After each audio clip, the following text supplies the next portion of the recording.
Good morning, Idaho. Hope you're having a wonderful morning, afternoon, or evening, depending on when you're listening to this. Welcome to the Local Yocal Idaho podcast, where we talk about what is going on in the wonderful state of Idaho. Today, I'll be talking about how INEL is working on salt reactors, an entrepreneur running for Kuna mayor, a 50s diners coming back, plus an update on the Treasure Valley busing service plans and how Idaho Fish and Game are handling the crisis on the Snake River, among many, many more interesting stories.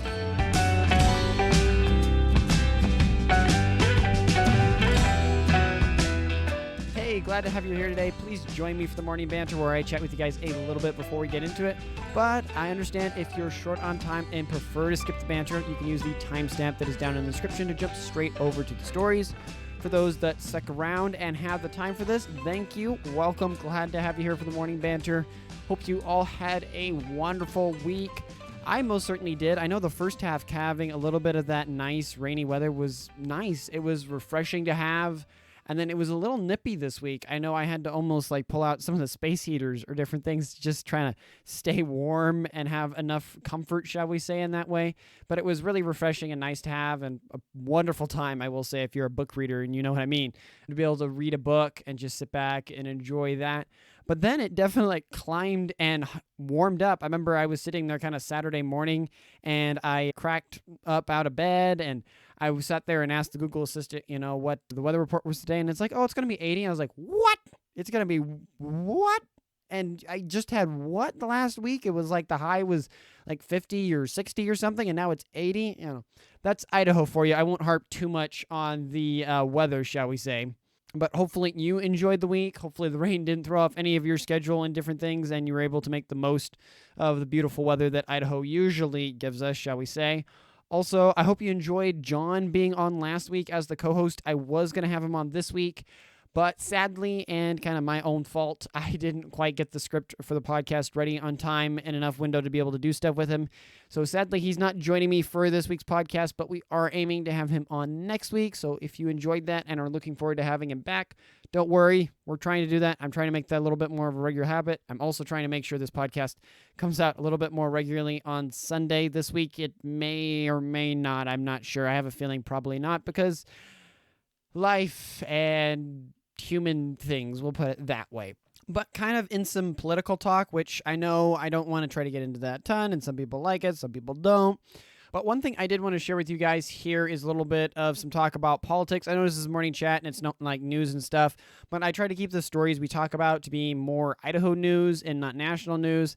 And one of these was just something that kind of bobbled around in my brain, and I thought I'd banter with you guys a little bit about it. The first one was the change of the House Speaker. Kind of a bit of a historical moment there, to say the least. Hasn't ever happened before. I know some people on one hand say this is like a wonderful thing, and McCarthy, if I remember that's his last name, wasn't really doing what he should and wasn't being a true conservative, and we want a conservative as the speaker and to stand up rather than just keeping kowtowing and spending more on the budget and blah, blah, blah, blah, blah, blah. Which, that's a fair point. And then there's the other camp of people that are over there, that think, no, he's a pretty nice guy, and I think that's a big overreaction. Why did you go that far? My goodness, really? So I personally don't know where I land. I know people are passionate on it, but it was definitely something interesting to see happen. It'll be something that I'll probably remember and I'll get asked about when I'm older, probably. But I don't know. On the one hand, I will say, McCarthy did do some things that wasn't the most conservative and was definitely more in the interest of traditional, more moderate Republican values. But on the other hand, there were definitely things that I think that he did that were conservative and kind of appealed to that more conservative side of the party and different things. But I really just felt like he was in a hard place and he tried to make the best of it. And then at the end, that best wasn't what the more conservative side of the party, which for the record, I personally agree with the more conservative people on the sense of we don't need to be spending more money. This is absurd. We need to get our budget under control. We don't need to just keep printing like crazy and funding things in Ukraine, and Democrats and different things don't want to listen. And so we're going to have to use different means to really hold up proceedings until they actually legitimately listen to certain issues that are happening and actually deal with them. I could see that. I very much feel that sentiment and agree with a great deal of it. But yeah, just a very, very interesting thing. But then coming back local, one thing I also wanted to talk about is the Canyon County Elections Office is looking for help for poll workers. So if you're in Canyon County and want to get involved in your local politics and help out, might be a excellent opportunity to go do that and try to help keep things in the up and up. And also, as I previously said, if you're someone who is running for election, I would love to have you on here for an interview. I'm hoping to try to get some more people for that in the coming weeks and get that set up. I know last week was kind of a little bit of a test run with John with my kind of recording software for interviews and stuff. I think it went well. We're still working on a couple kinks on it. Once we get those probably ironed out, I'll probably have some more people on for interviews and type of things if, obviously they accept and want to come on and all that. But anyway, wrapping it up here and kind of coming out of the morning banter, that's kind of my thoughts. Politics this week was more of just more work, being busy, trying to get this figured out and more things and different stuff. Don't worry, the event episode, it is coming. Still trying to find someone to help with that. It's been a little bit tricky trying to do that. But in any case, enough about politics, enough about the banter. We'll get into these stories here.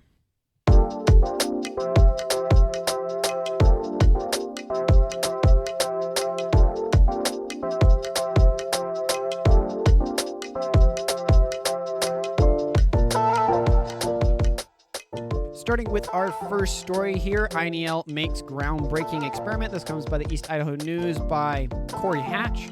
So starting off with some science, advanced nuclear reactors are promising new technologies that could provide clean and reliable energy for the future.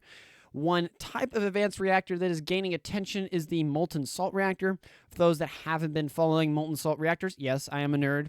As the name implies, they use molten salt as coolant and fuel, which gives them a number of advantages over traditional light water reactors, the ones that kind of have a habit of melting down and doing things we don't like.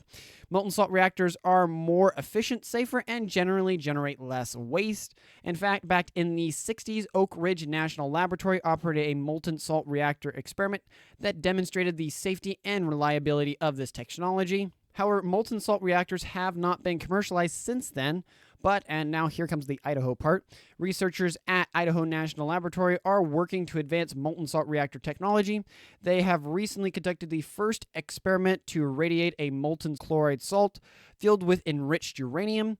This experiment is an important step in understanding how molten salt reactors would perform under intense radiation and high temperatures of a commercial reactor core. For the experiment, researchers are using NRAD, a nuclear reactor at INEL. The capsule containing the filled molten salt will likely be irradiated within NRAD for several weeks. Once radiation is completed, the capsule containing the molten salt will go to INEL's molten salt thermophysical examination capability for post-irradiation examination. Researchers are hoping to learn a number of things from this experiment, including how does the salt affect the wall of the capsule that houses the experiment, how the gases emitted by the salt change, and how the properties of the salt change as it is irradiated. This information will be used to design and build safer and more efficient molten salt reactors in the future. This experiment is a significant milestone in the development of molten salt reactor technology. It shows that INEL is a leader in the field and is committed to advancing this promising new technology. Molten salt reactors have the potential to revolutionize the way we generate electricity. They are more efficient, safer, and can generate less waste than traditional light water reactors. The experiment at Idaho National Laboratory is an important step in bringing molten reactors to market. It will provide researchers with valuable data that can be used to design and build better molten salt reactors. Which, for any of you guys out there that are listening that know me personally, you'll know that I've talked about this a little bit. I am not a super crazy nerd about nuclear stuff. There's other friends I know that are way further into the weeds than I am on this topic. But with that said, I truly believe in a world that is constantly wanting to try to get, for better or for worse, society just wants to get away from fossil fuels. Be it you hate the idea, be it if you love the idea, that's the case. Society wants an alternative to fossil fuels and internal combustion engines. And to achieve that end, to have more electric things, I would argue that the best option we have on the horizon for an efficient, sustainable in the sense that it can keep being used, it will keep being that reliable is the also key thing there, and clean, so you're not putting emissions and different things out, I would argue is nuclear. We've seen over in France, and granted that is not the United States, we can't equate all the things that happen over in Europe to work the same way here because it's America, not Europe. There's a reason. That we've seen over in France, I think 80% of their entire power comes from nuclear. And we don't hear in the news about meltdowns all the time and problems all the time. And, France has been doing it for years and years. So that, I think, just proves the argument that nuclear is this inherently unsafe thing that we don't know how to handle, and it's just going to be another meltdown or something else or whatever. No, we've seen another well-developed, first world country like the U.S., or sometimes it feels like it isn't here in the U.S., do nuclear at a successful stage and have it be 80% of their total power generated. Will that translate exactly to the U.S.? I'm not sure, but I think it's a good argument to say that nuclear is that way moving forward, because the amount of power it generates is a ton, as we all know. It's why it was so popular in the 50s and 60s and 70s before public opinion kind of went against it.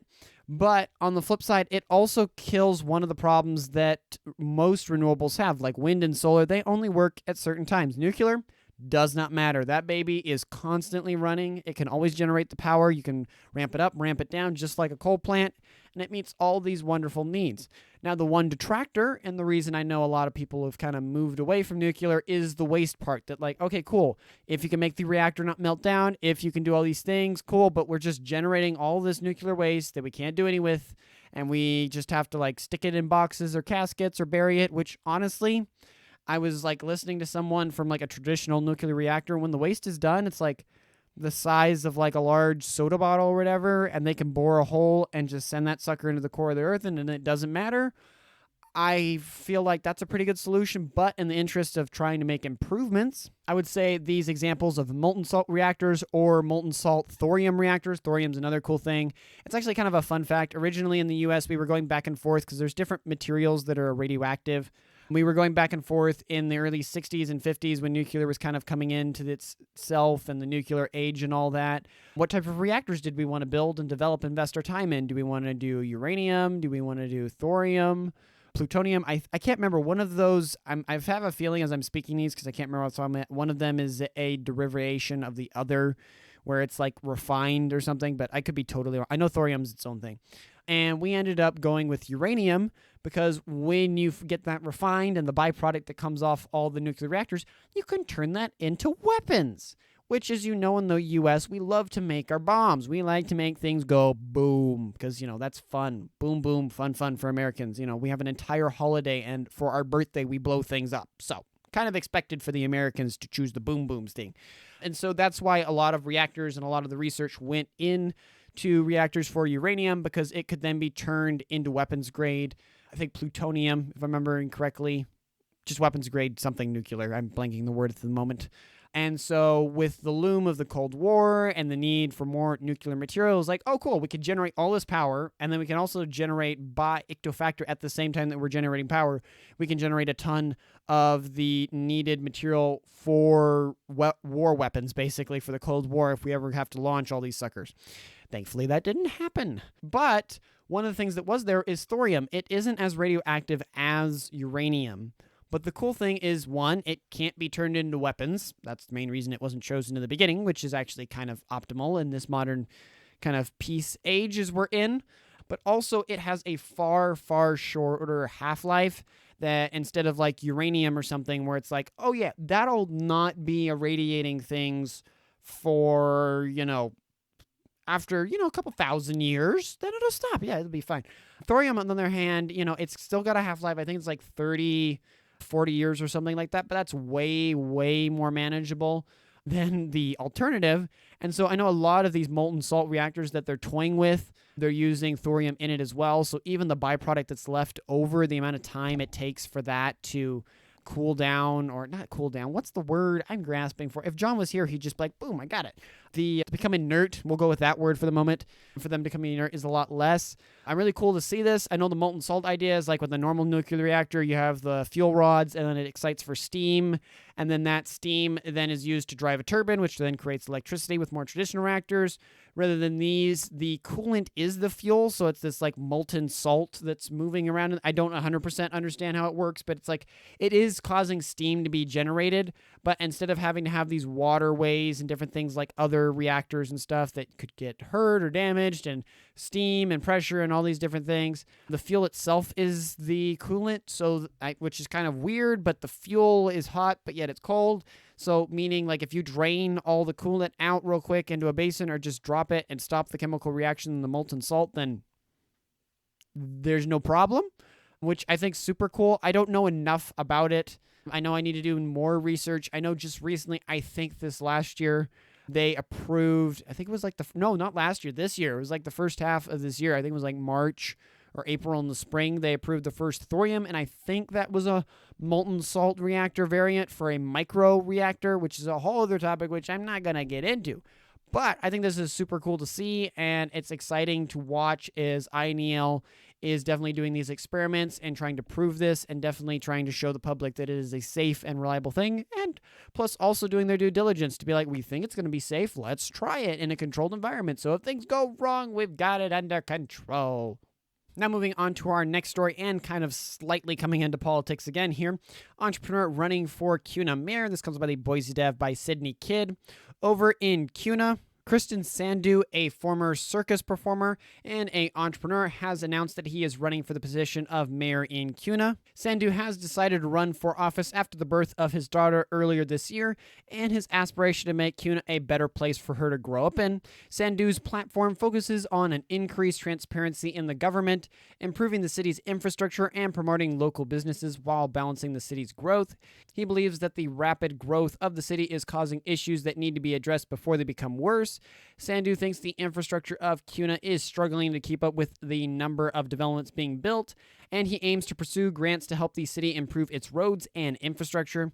Sandhu also wants to entice more businesses to move into Kuna to balance out the property tax burden carried by residents. He opposes Kuna East Urban Renewal District because he thinks companies in the district should have to pay property taxes.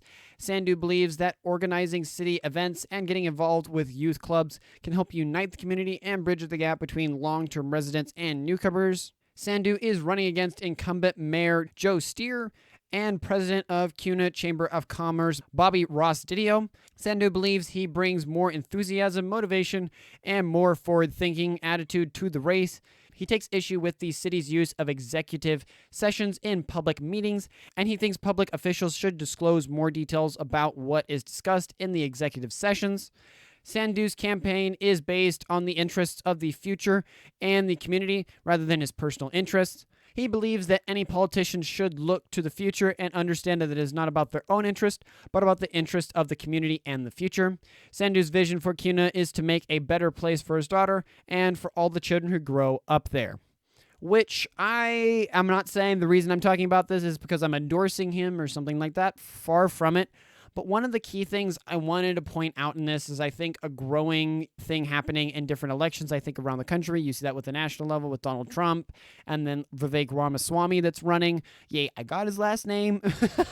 But this growing trend of businessmen or entrepreneurs running and seemingly win more. I think it's just generally because a certain amount of people just feel like traditional politicians or career ones don't listen to them or don't represent their values, or if they do, they only do until they get elected and then they forget about them until election, rather than they feel like someone who's worked in the private sector and has had to deal with people understands what responsibility and commitment means.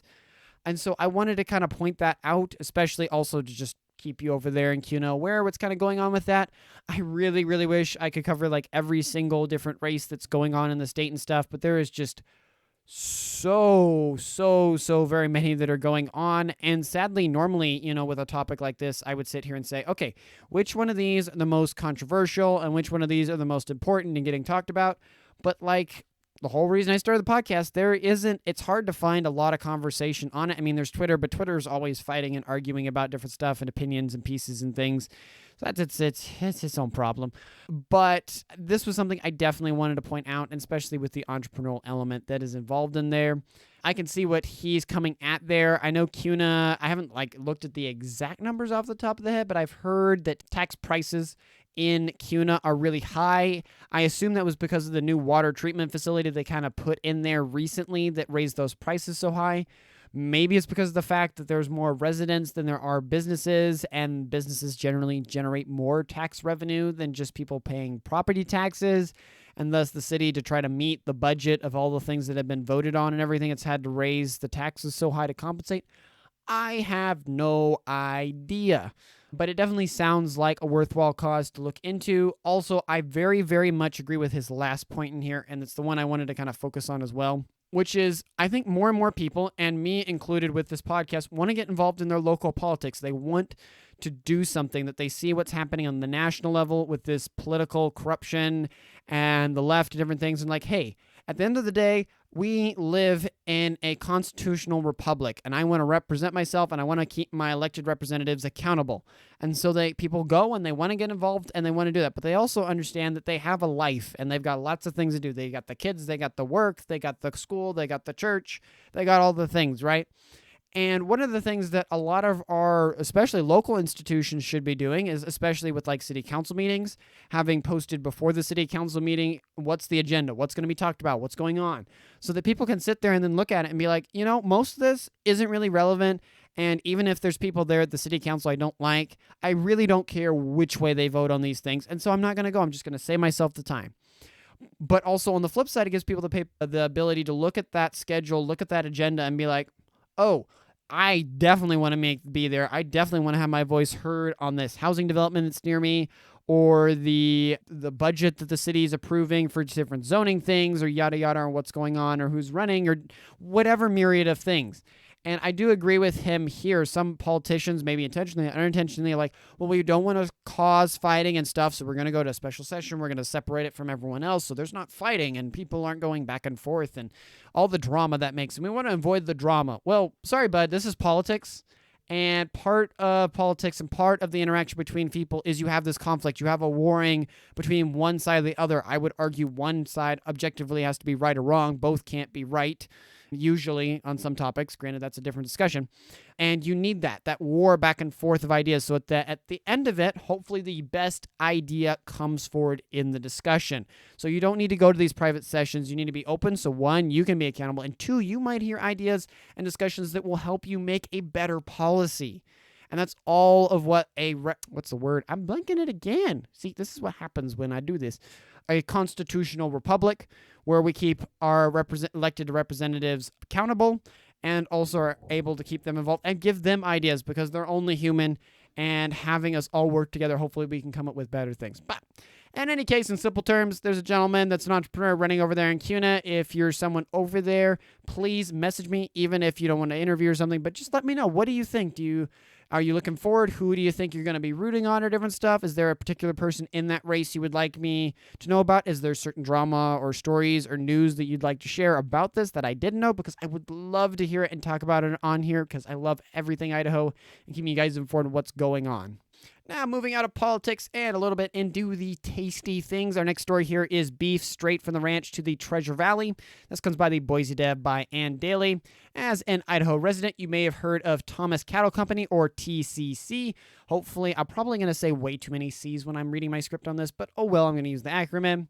A family-owned business that has been raising Angus cattle in Idaho since 1996.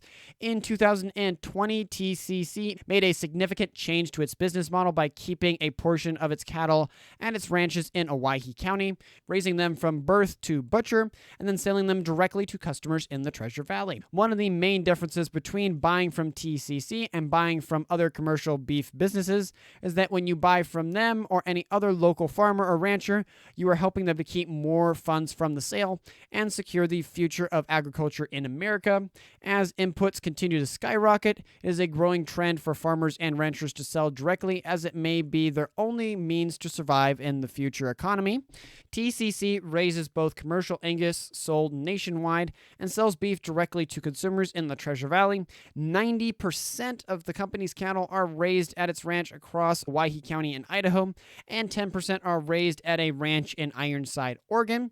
TCC takes pride in what they do and works to innovate regularly to improve its operation, improve the environment and soil they run on, utilizing regenerative ag practices, and to raise the best quality Angus beef possible. According to TCC, the beef regularly rates prime or upper 1/3 choice due to the consistency and genetics. TCC's beef is unique due to their complete control and ownership of cattle from birth to butcher. They also pride themselves on never giving their cattle any antibiotics or hormones, but by raising the beef this way, it takes about 15% longer than conventional beef that is grown with growth hormones, but they feel is the right way to raise their cattle. TCC sells everything from individual steak cuts all the way up to a whole beef share. They also sell beef jerky, which is available at retailers across Idaho, including DMB supply stores. So if you're looking for some frozen beef cuts, they are sold at TCC's website, which ships nationwide every Monday. In addition, they are offering home deliveries across the Treasure Valley every Thursday, as well for free local pickups in the Treasure Valley once a month. You'll also find TCC's beef in local grocers and restaurants, including the Boise Co-op, Modern Barbecue, JD's Bodega, Richard's, Madre Boutique Taqueria, hopefully I got that right, and The Fork, just to name a few. Which I know that sounded a little bit ad-like, and trust me, not sponsored anyway. Honestly, I've never bought anything off the top of my head that I can remember from this company.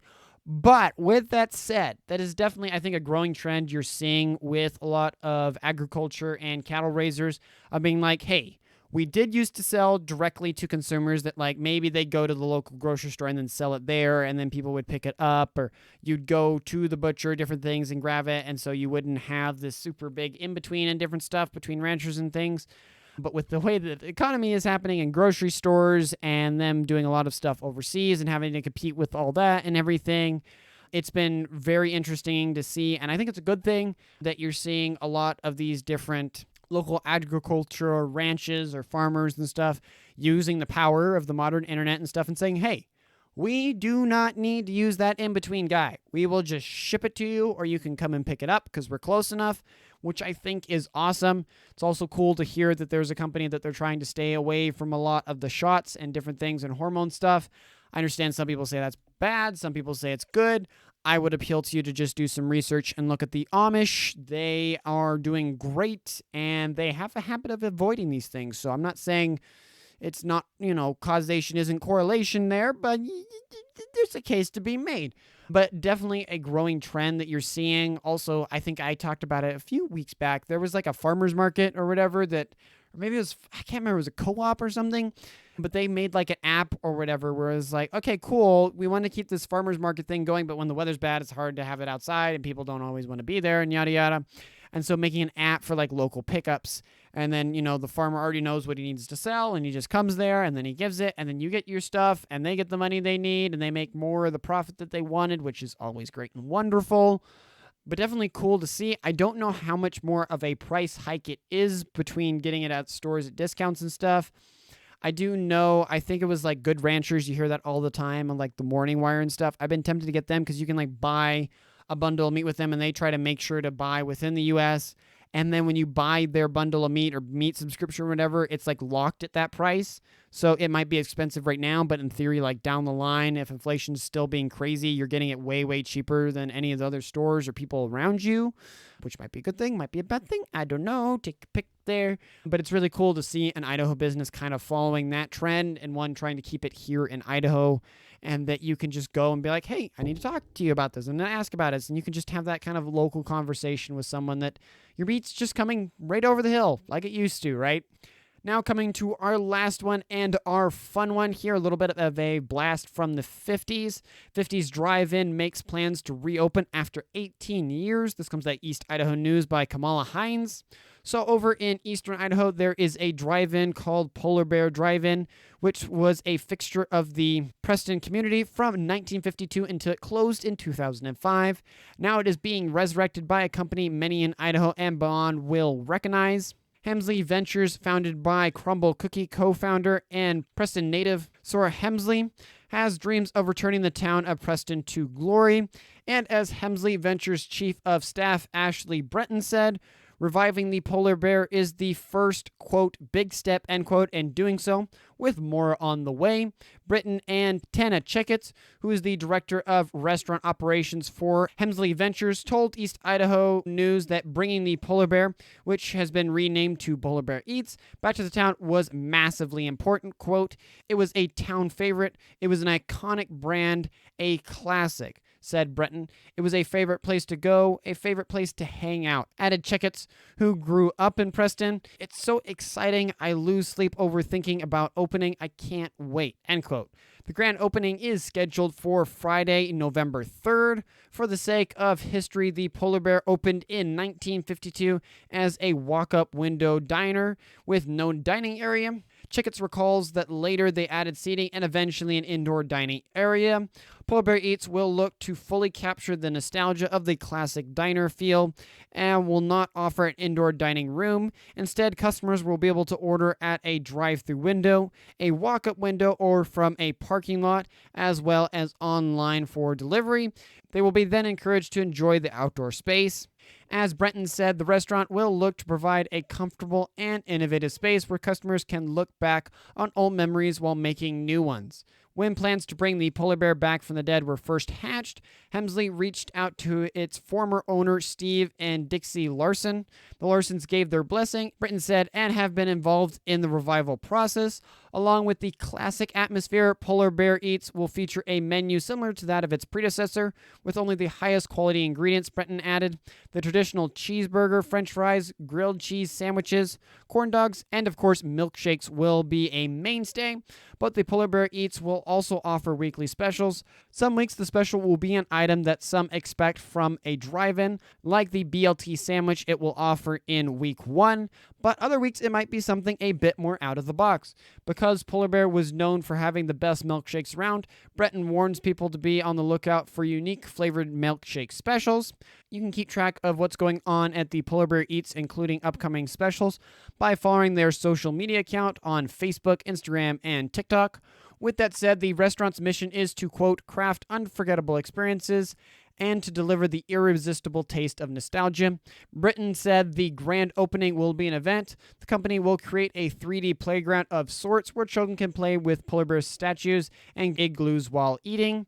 Of the company's mission, Britton said, quote, I love it because I think it matches where our hearts are coming from, and we want people to create memories and unforgettable experiences, end quote. I just love the 50s and 40s and that type of style, and the 60s to a certain extent, but, you know, there's other things that happened in the 60s, we'll put it that way. But it is really cool to see this trend of stuff coming back. If you're someone who just can't wait to go to this and you're more on the eastern side of Idaho, there is kind of an equivalent that still exists and has not closed. Up in Emmett, there is the Rowan's Diner. Very, very good food. I love it. You can like pull in and they kind of have the same thing as Sonic, where you can order there in the panels and they bring that out, or you can sit outside, or you can go through the drive-through. And it's really good food. They also have kind of classic 50s, 60s, maybe a little bit of 40s music playing. And it's just a wonderful atmosphere, especially during the summer. So if you're someone who just can't wait for this and you're more on the eastern side of the state where I am in the Boise and Treasure Valley area, you should definitely check that out. But definitely really cool. I intend to go over there personally because I really like milkshakes. I am a milkshake connoisseur. Everywhere I go, I try to at least have a milkshake because I like to test it and its quality. Granted, personally, my milkshake of choice is the strawberry milkshake. That's my favorite. But for me, the criteria is that I know some people, they really like their milkshakes super, super thick. Other people don't like they like it super runny.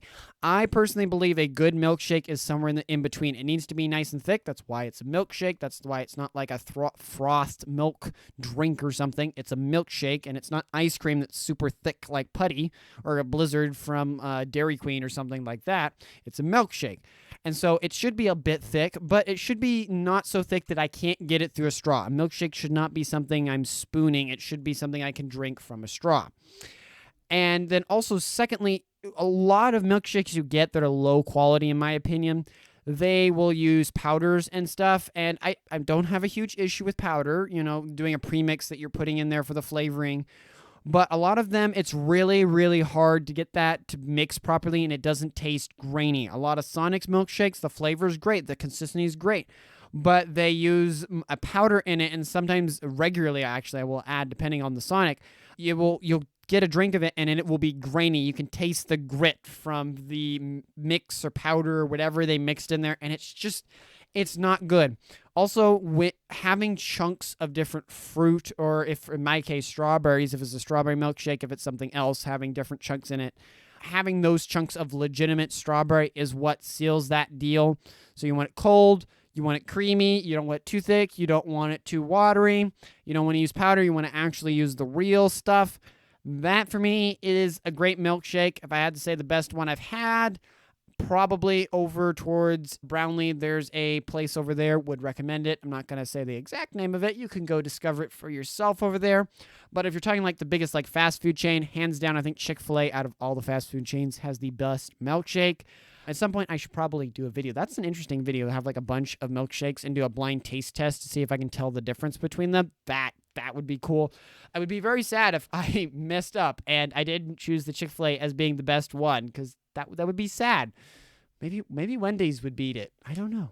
Now I got to go to Wendy's now. Now I got to try it. But in any case, if you go over in eastern Idaho, this is definitely to be something aware of. And I think it's super, super cool. And you guys should go over there and support it and make a regular habit, especially with the convenience of a mobile app order that, you can have the convenience of like a more big box chain, but you can kind of feed this old retro type of style that I think we love here in America and we should definitely bring back. Because I think it's just part of our tradition and past, and we shouldn't just let it go. I know Americans, we love to improve and the next best thing, and let's go. But there's something to be said for the past and for those things and enjoying them and bringing them and creating a culture. And I think Europe does a way better job of that than we do here in America.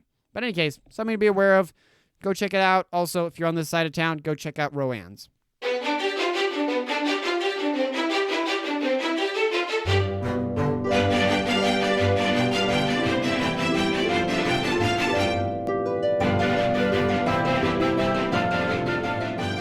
Now, moving into the Quickies, these are stories that didn't make the cut for a full story with discussion and banter and all that different stuff and things. But these were stories that I still felt like you guys needed to hear about and would like to hear about. First one here we have is Treasure Valley bus service to increase by 14%. This comes by the Boise Dev by Gretchen Parsons. So we talked about this a week or so back. There are some changes coming to the Treasure Valley bus service after a month of public input. The Valley Regional Transit Board of Directors approved the agency's final bus network redesign this week, and instead of reducing service like VRT originally planned, services will be increased by 14%. Quote, after exploring scenarios with the public and seeing the demand for quality transit, our funding partners stepped up with additional contributions to mitigate the service reduction, said VRT CEO Kelly Clegg. Quote, what we thought was going to be a series of service cuts ended up being a growth opportunity because leaders in the Treasure Valley saw the potential for this change, end quote. Some of the key changes to the new bus network include, number one, maintaining service to Southwest Boise and North Boise, maintaining service to the Central Bench, increasing service on highly used routes in Boise, adding additional stops in Caldwell, and providing new service on Saturdays on select routes. The changes will take effect next summer. The new bus network redesign is the result of a months-long process that involved public input and collaboration with funding partners. VRT received over 1,500 public comments on draft plans. I'd like to think that I helped with that a little bit. And those comments were used to make changes to the final plan. The new bus network is designed to be more efficient and effective and to meet the needs of riders better. It also is hoped to help support growth in the valley. VRT is encouraging riders to sign up for email alerts to stay informed about the changes to the bus network. Riders can also visit the VRT website or call customer service for more information. Next, and kind of going into the woods there, Idaho Fish and Game using fake animals to catch poachers. This one's by KTVB7 by staff. Hunters in Idaho are being warned to be careful of what they're shooting during the hunting season. The Idaho Department of Fish and Game, or IDFG, is placing lifelike animals called artificial simulated animals, or ASAs, in areas to deter law-breaking hunters. IDFG said in a news release that they are using these decoy animals to address complaints of spotlighting, trespassing, and road hunting. Quote, this is similar to other law enforcement agencies watching an intersection based on the reports of frequent instances of failing to stop at a stop sign or motor speed compliance using radar, said Greg Wooten, Fish and Game Chief Enforcement. IDFG said that SAA, man, it sounds like the military here, animals will act like real animals and they will be copies of deer, elk, and other game. Quote, officials want to watch the animal and respond if someone violates the law, end quote. Wooten said, "The tool is extremely important in an effort to curtail illegal activity that is otherwise undetectable," end quote. According to Idaho Fish and Game, if anyone is guilty of shooting the fake animal, they could lose their hunting license, face a fine of up to $1,000, possibly 6 months in jail, and pay $50 to repair the decoy. Idaho Fish and Game is reminding hunters to be aware of their surroundings and to only shoot at animals they are allowed to. Hunters should be aware of the laws and regulations governing hunting in Idaho. The use of ASAs is a controversial topic, with some hunters arguing that it is entrapment. Idaho Fish and Game, however, maintains that the use of SAAs is a necessary tool for deterring law-breaking hunters and protecting wildlife. If you're planning to hunt in Idaho this season, you might want to be careful and to do your research to know where you can or can't. Speaking of animals in a less legal sense, Museum of Idaho to debut new exhibit with live animals. This comes by East Idaho News by Rhett Nelson. The Museum of Idaho is doing something it's never done before in its 41st exhibit, debuting this last weekend. The title is Under the Canopy, Animals of the Rainforest, opening to the public last Saturday. Aside from showcasing one of the most diverse ecosystems in the world, Jeff Carr, the museum's executive director, told East Idaho News this exhibit would have around 20 live animals on display. The museum is partnering with Idaho Falls Zoo and Little Ray's Nature Center, the exhibit company, to take care for the animals during its run. Quote, "We have top-notch people here to know what they're doing to take care of the animals constantly," says Carr. Out of all the attractions, one of the standout ones is Romeo the sloth. Those sloths are typically slow on the ground. Multiple staff members say sloths are incredibly fast when swinging through the trees, and they're fun to watch. There is also a wide selection of lizards on display that the employees are excited for people to see. Alex Leclerc, the exhibit manager of Little Ray's, said there will be live presentations at the museum several times a day where the public will have a chance to touch and interact with some of the animals. The museum is also offering a VIP encounters where guests can pay to follow an animal handler for 20 to 30 minutes, including going inside Romeo's cage and using tongs to help feed him. Quote, "Our goal is to inspire and educate people about the natural world up close and personal. We want people to learn about how they can help and how important the rainforest, is to us, even in eastern Idaho," says Leclerc. "They are very important to the ecosystem all over the world. This exhibit is a unique opportunity for people of all ages to learn about the rainforest and its exhibit. It sure looks to be a popular attraction at the Museum of Idaho." Next one is a little bit out of nature and onto the road. Local cycling store holding liquidation sale before closing. This goes by the Boise Dad by Gretchen Parsons. Spooky Joe's Bike and Gear, a local cycling store in southeast Boise, is holding a liquidation sale before it closes its doors for good on December 1st. All the inventory is for sale at a discount, as well as the shop's wall art and fixtures. Spooky Joe's carries an extensive selection of bicycles of all sorts of parts, accessories, helmets, and clothing. They also do tune-ups and services. The service department will be open until Thanksgiving. The store has been at that location for the past 5 years and in business for a total of 15 years. The owner says that the store's lease is up and it's too expensive to renew, so the business will close. If you're in the market for a bicycle or bicycle parts and or accessories, this is a great opportunity to save some money. The sale is ongoing from now through Thanksgiving until everything is gone. So head down to Spooky Joe's Bike and Gear at 2337 South Apple Street in Boise and check it out for some deals. Keeping with the theme of businesses kind of closing there, Boise Pizza Place reopening under a different name. This comes by the Boise Dad by Gretchen Parsons. Lulu's Fine Pizza and Sushi, a popular restaurant in southeast Boise, is reopening its Apple Street location after closing in June. The restaurant was closed over the summer after struggling to get business, but the new owners and management have taken over and are optimistic about turning things around. Lulu serves New York-style pizza, light Italian, and sushi. The Apple Street location opened a couple years ago, but the Bogus Basin location has been in operation since 2000. The new owners are currently hiring staff and hoping to be open by mid-November, with a soft opening before that. There are no changes in the ownership or management at the Bogus Basin location, though. The reopening of Lulu's on Apple Street is good news for the residents of southeast Boise and fans of the restaurant. The restaurant is known for its delicious food, friendly staff, and welcoming atmosphere. If you're looking for a great place to enjoy pizza, sushi, or Italian food all in the same place, Be sure to check it out over there when it reopens on Apple Street in mid-November. Now moving out of the restaurants here and into the wild outdoors again, an update on Snake River Quagga mussel response. This comes by KTVB7 by Jude Binkley. The Idaho State Department of Agriculture has launched a rapid response plan to eradicate quagga mussels from the mid-Snake River. Mussels are an invasive species that could cause a potential risk for the state's hydropower generation, irrigation, recreation, and food chain. The department is using an aggressive treatment method called Natrix, which is a copper-based formulation. The treatment is expected to kill the mussels, but it is also likely to kill other things in the river, including fish. Sad for all us fishermen out there. Idaho Fish and Game is monitoring the potential fish mortality from the treatment. The department expects that there will be a significant fish loss, but it is still too early to say how much. Idaho Fish and Game sampled a section of the river that will be impacted before the treatment starts. This data will be used to help rebuild the fish population in the future.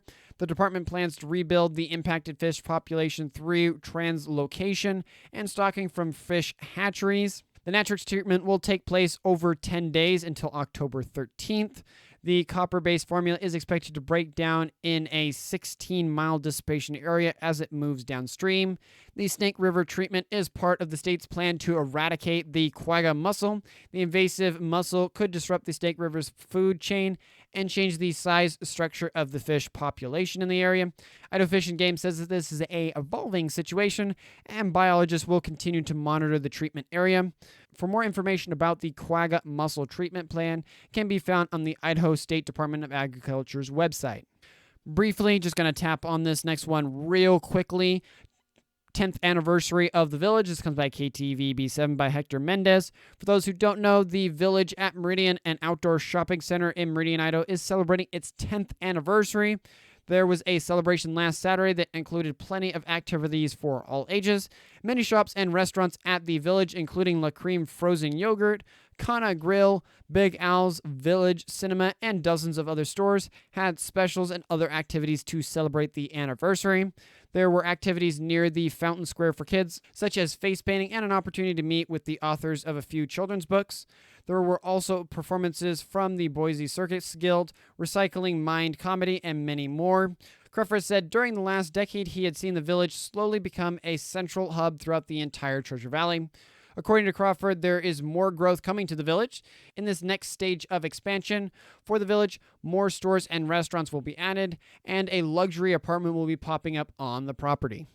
Now moving a little bit up north, dock project in Coeur d'Alene goes forward. This comes by the Coeur d'Alene/Post Falls Press by Bill Bewley.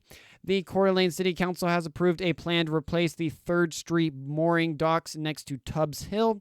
The project will be funded by a state waterfront improvement grant of $329,000 and the city's match at 32% of $154,823.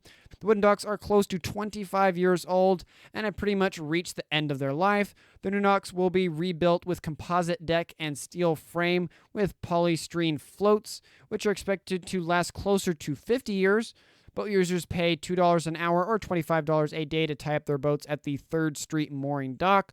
The docks provide access to downtown Tubbs Hill, McCall Park, and the North Idaho Centennial Trail.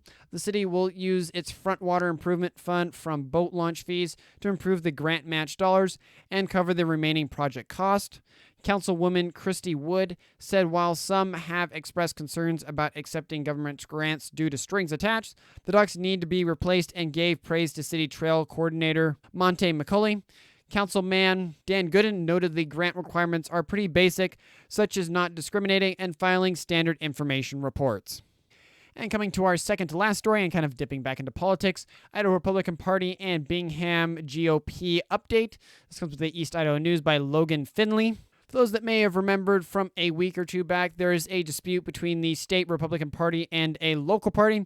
It continued in court on Thursday over whether Bingham County Republican Central Committee violated its rules and bylaws during its election of new officers over the summer. Former Bingham County Republican Chairman Dan Cravens announced his intent to resign earlier this year and called a meeting to elect his replacement in July. Idaho Republican Party Chairman Dorothy Moon later declared the election void after she received a complaint about the conduct of the meeting. The individual behind the complaint has not been publicly identified. Bingham County GOP is represented by Greg Cheney, a Caldwell attorney and former state lawmaker, while the Idaho GOP is represented by Brian Smith, a Idaho Falls attorney and state party national committee man. Throughout the disagreement, both sides say that the other has not followed the party rules. The Idaho GOP says that the meeting to elect a new chairman was not properly called and conducted, and that the Bingham County Party acted inappropriately by electing a string of new officers before Cravenson's resignation officially took effect on August 1st. Bingham County Republican Central Committee argues that the party's rules specify only that a new election must occur within 30 days of the vacancy, not specifically after the vacancy takes effect. In court Thursday, Smith argued that Moon had only intended to proceed with the scheduled Bingham County meeting on September 18th because she and the rest of the state executive committee were unaware of the appeal because it had not been sent through the proper channels. When it appeared the scheduled meeting to elect new officers would proceed, the county party filed a lawsuit and obtained a temporary restraining order to block the state party from holding such a meeting until the state executive committee could consider their appeal. The 7th Judicial District Judge Darren Simpson extended the temporary restraining order until he issues his decision by the end of next week on whether to grant a preliminary injunction. The hearing this week did not evaluate the merits of the case, only whether the county will continue to block the state party from conducting a new election for Bingham County chairman until the internal party appeal is completed. As for what's going to be happening next here for the Bingham County GOP case, Judge Simpson will issue a decision by the end of the week on whether to grant a preliminary injunction. If a preliminary injunction is granted, the state party will be blocked from conducting a new election for Bingham County chairman until the internal party appeal is completed. If a preliminary injunction is not granted, the state party could proceed with a new election for Bingham County chairman. The outcome of this case could have implications for local Republican Party organizations throughout the state. And coming to our last one here, McCall bans deer feeding. We've heard about this kind of back and forth here. This comes by KTVB7 by staff. McCall City Council members have passed an ordinance prohibiting the feeding of deer and other wildlife in city limits. The ordinance, unanimously passed on September 28th, calls for a $100 fine for the first offense and a misdemeanor charge for subsequent offenses. Mayor Bob Gillis said that the city tried to pass a similar ordinance a few years ago without success. This time, the city's officials worked with the public for 5 months on education and outreach, and also heard public feedback about how to safeguard the deer and minimize impact on their natural behaviors. Idaho Conservation League gave the city suggestions about the ordinance. Wildlife Program Associate Jeff Abrams said that he hopes the city continues outreach efforts and that people will take the new rules seriously. Fish and Game shows that about 250 deer live in or around McCall. Because some of those animals get fed on a regular basis, Abrams said that the herd is not likely to follow natural migration patterns. Quote, "It's a natural, empathetic human response to want to help wildlife," he said, but it is actually not in the best interest of the deer. Gills believes the ordinance is a good step forward in addressing the number of deer roaming throughout McCall. Other towns like Cascade already have similar wildlife feeding ordinances in effect.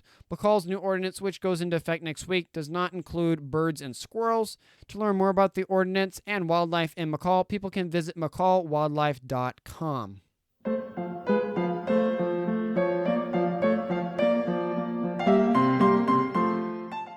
Thank you for listening to the entire podcast. I sincerely hope you found it enjoyable and valuable. If I missed any important points or provided incorrect information, please feel free to reach out to me via email at localyocalidaho2022@gmail.com or on Twitter by tweeting me at localyocalidaho. With the small team we have here, we're not able to cover everything, but we do our best to cover the most interesting and important stories. Thank you for your continued support and assistance. That's all for now. I wish you a fantastic rest of your week. Godspeed.